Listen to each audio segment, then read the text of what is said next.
तो सिर्फ 1.5 साल पहले ये कहते थे एलआईसी डूब गया, क्योंकि एलआईसी में सबसे ज्यादा आम मिडिल क्लास का पैसा लगा हुआ है। आज एलआईसी ने पिछले क्वार्टर में 17,000 करोड़ का प्रॉफिट दर्ज किया है, जो ऑल टाइम हाई। फिर इन्होंने हल्ला मचाया, स्टेट बैंक ऑफ इंडिया डूब गया। स्टेट बैंक में सबसे ज्यादा खाते हैं भारतीयों के। स्टेट बैंक ने पिछले तिमाही में 21,000 करोड़ का प्रॉफिट दर्ज किया है, जो कि ऑल टाइम हाई नहीं है। प्राइवेट और गवर्नमेंट मिलाकर रिलायंस से ज्यादा प्रॉफिट स्टेट बैंक का है। फिर इन्होंने कहा एचएएल डूब गया, और राजपूत जी एचएएल ने 29,000 करोड़ का रेवेन्यू पाया है 2023-24 में, जो ऑल टाइम हाई है। हिंडनबर्ग को ये लोग कहते हैं वो राक्षस है, हम भी कहते हैं मान लीजिए वो राक्षस है, लेकिन जब Bofors radio, Swedish radio Bofors का आरोप लगाता है, तब वो स्वीडिश रेडियो, विदेशी रेडियो संत हो जाता है भारतीय जनता पार्टी के लिए। अच्छा, तो भाई ये दो नियम तो नहीं चलेंगे ना।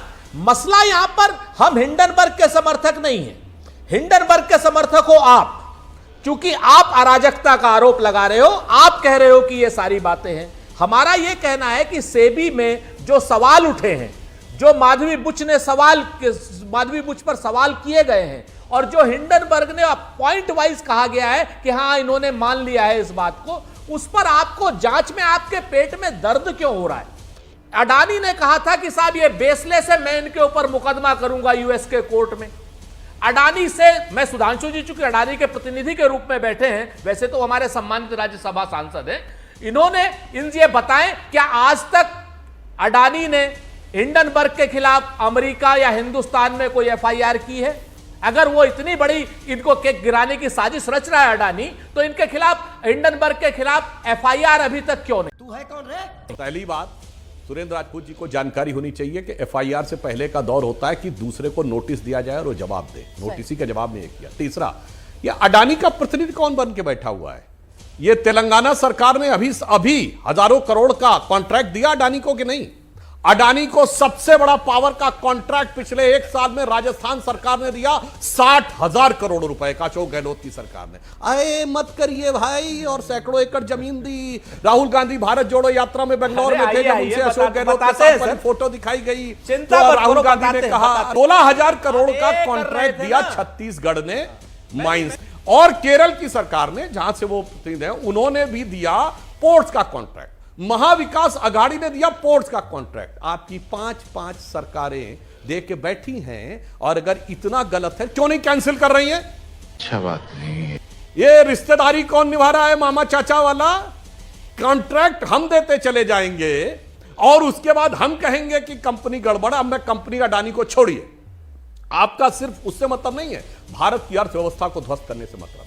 मैं दर्शकों से कहता हूं, सिर्फ 1.5 साल पहले ये कहते थे एलआईसी डूब गया, क्योंकि एलआईसी में सबसे ज्यादा आम मिडिल क्लास का पैसा लगा हुआ है। आज एलआईसी ने पिछले क्वार्टर में 17,000 करोड़ का प्रॉफिट दर्ज किया है, जो ऑल टाइम हाई है। फिर इन्होंने हल्ला मचाया, स्टेट बैंक ऑफ इंडिया डूब गया।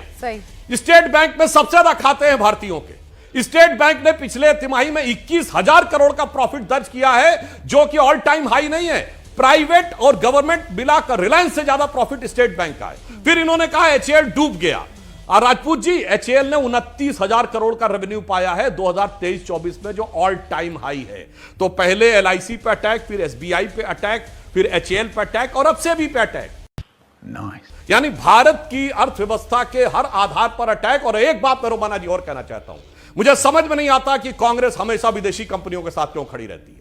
यूनियन कार्बाइड के साथ ये 1984 में खड़े थे, वॉरेन एंडरसन को भगाया था।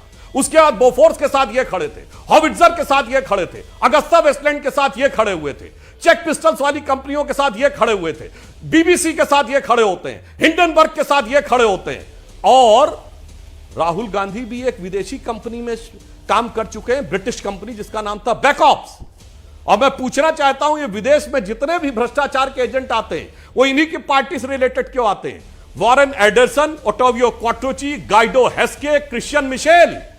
ये कौन सा रिश्ता पुराना है विदेशी कंपनियों से कि भारत की ही कंपनियों पे, चाहे देशी हो, चाहे प्राइवेट हो या सरकारी, उन्हीं पे निशाना है। मैं चुनौती से कहता हूं, कभी कांग्रेस ने किसी विदेशी कंपनी के खिलाफ मोर्चा खोला हो तो बताइए। क्या बात है सर। खत्म, bye bye, tata, good bye.